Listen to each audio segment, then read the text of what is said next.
মুহূর্তে আমরা বিরোধী দলের কাছ থেকে দায়িত্বশীল ভূমিকা চাচ্ছি, মানে আশা করছিলাম আমরা, কিন্তু প্রবলেমটা হচ্ছে যে জামাতের এবং এনসিপি তারা আসলে এদের তো কোনো কাজ নেই, আসলে যার কোনো কাজ থাকে না এখন তাদের আপনার জনগণের দৃষ্টি মানে তাদের দিকে নেওয়ার জন্য কিছু তো করতে হবে। কিন্তু এই যে আপনি দেখেন মানে কতটা কাণ্ডজ্ঞানহীন এ ধরনের আমি দেখলাম যে কাল তারা বাইতুল মুকাররমে আসরের নামাজের পরে বিক্ষোভ কর্মসূচি ঘোষণা করেছে। দেখেন বিশ্ব এখন আমরা দুইটা যুদ্ধ আমাদের সামনে আমরা হচ্ছে, এবং বাংলাদেশে এখন ধরেন তেলের যে সংকট বলেন বা যে অবস্থার মধ্যে আমরা যাচ্ছি, আগামী দিনে যদি এই যুদ্ধ আরো বেশি যদি মানে দীর্ঘায়িত হয় তা আমরা অনেক ধরনের প্রবলেম ফেস করব। হ্যাঁ, সেইখানে বিরোধী দলের ভূমিকাটা কি এই মুহূর্তে? সরকারকে সহযোগিতা করা, কারণ এই সরকারটা মাত্র 45 দিন 46 দিন একটি সরকার।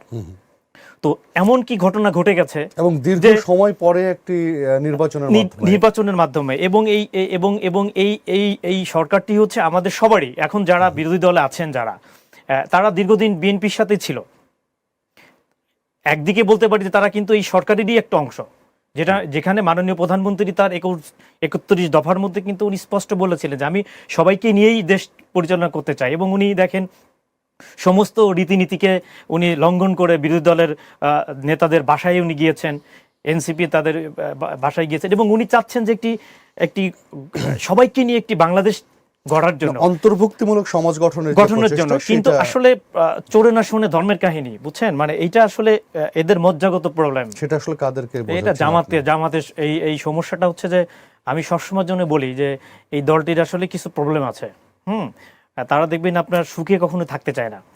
যখন এদেশের মানুষ যখন আপনার স্বাধীনতা চায় তারা তার বিপক্ষে যায়। হ্যাঁ, মানে দেখবেন যে যখনই ক্রান্তিকালে যখন শেখ হাসিনার বিরুদ্ধে আন্দোলন হবে তারা শান্তি সমাবেশ করে চলে যাচ্ছে। এরশাদের বিরুদ্ধে আপনি জাতীয় বেঈমান হবেন, হ্যাঁ, তো দেখা যাচ্ছে যে সেখানেও এসে যাচ্ছে। এবং বৈধতা দেওয়ার জন্য তারা প্রতিটা লগ্নে, প্রতিটা আপনার ক্রাইসিস মোমেন্টে 47 থেকে শুরু করে তারা কিন্তু এই কাজগুলো করেছে। এখন যে একটি সরকার, এই সরকারটি আমাদের সবার সরকার। তো আমাদের বিরোধী দলের কাছ থেকে যে দায়িত্বশীল আচরণটা, এটা কি দেশের মানুষ আমরা প্রত্যাশা করতে পারি না? কিন্তু তারা দেখেন সেই সমস্ত এই মানুষ এখন যে কষ্ট করছে, এটাকে তারা এখনই ধরেন তেলের জন্য আপনি ওই এলাকাতে দেখবেন যখন আপনি মতিঝিলের বিভিন্ন, আমরা এমনিতেই রাস্তাঘাট বন্ধ থাকে, তো কালকে আপনার পরশুদিন তারা শনিবার একটি বিক্ষোভ কর্মসূচি, এই যে জনভোগান্তি, আমি এই বিক্ষোভটা নিয়ে কথা বলতে চাই। এখন এই সরকার এই যে তেলের সংকটটা, এই সংকটটা কি সরকার তৈরি করেছে? জি, আমি সাইদ খানের সাথে একটু কথা বলতে চাই। বৈশ্বিক প্রবলেমটা কি আপনি সরকারের কাঁধে দিয়ে একটি আন্দোলন করার এই যে দায়িত্ব কাণ্ডজ্ঞানহীন যে আচরণ, এটা আসলে এদেশের মানুষের কাছে গ্রহণযোগ্যতা পাবে না বলে আমি মনে করি। সাইদ খান, আপনি কিভাবে দেখছেন শনিবার যে বিক্ষোভের ডাক দিয়েছে, এটাকে কিভাবে দেখছেন? 11 দল যে বিক্ষোভ করবে বলে ঘোষণা দিয়েছে এর মধ্যে। সুযোগ দেওয়ার জন্য আসলে এটি আমি রাজনৈতিকভাবে দেখছি। বিরোধী দল যেটি করছে, বিরোধী দল এটিই করবার কথা। আর দেখুন একটি জিনিসকে, জামাত বিরোধী দল হিসেবে কিন্তু পার্লামেন্টে সফল হবে কি না হবে সেই মূল্যায়নের সময় এখনো হয়নি। আর তারা রাজপথে আন্দোলনের ডাক দিয়েছে কি ইস্যুতে, ইস্যুটা কি তাদের? আমার কাছে কিন্তু তাদের এই ইস্যুগুলো ক্লিয়ার না। দেখুন, জুলাই সনদ বলেন, সংবিধান সংস্কার বলেন, সংবিধান সংস্কারেরও তো একটা সাংবিধানিক পদ্ধতি আছে।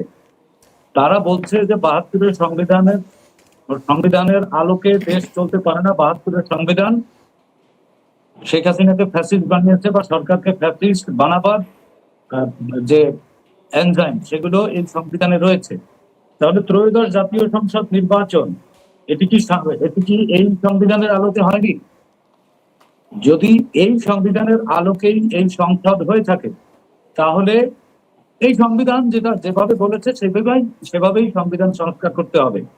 এখন বিরোধী দল বলছে যে তারা জুলাই সনদ বাস্তবায়ন এবং 133টি যে অধ্যাদেশ, এই অধ্যাদেশগুলো তার অতি দ্রুত কার্যকর করা না হলে তারা রাজপথে আন্দোলনে নামবে। এগুলো কি মানে ওভার দ্য নাইট করে ফেলা সম্ভব? সাংবিধানিক যে সংকট, সংবিধানের যে সমস্যাগুলো আছে, সেগুলো তো সাংবিধানিক পদ্ধতিতে যেতে হবে। ধরুন আপনার শরীরে একটি ফোড়া হয়েছে, সেটি তো দৃশ্যমান, দেখা যায় যে একটি ফোড়া হয়েছে, সেটি কি ব্লেড দিয়ে কেটে ফেলবেন? সেটি বৈজ্ঞানিক পদ্ধতিতে আপনি চিকিৎসায় যাবেন।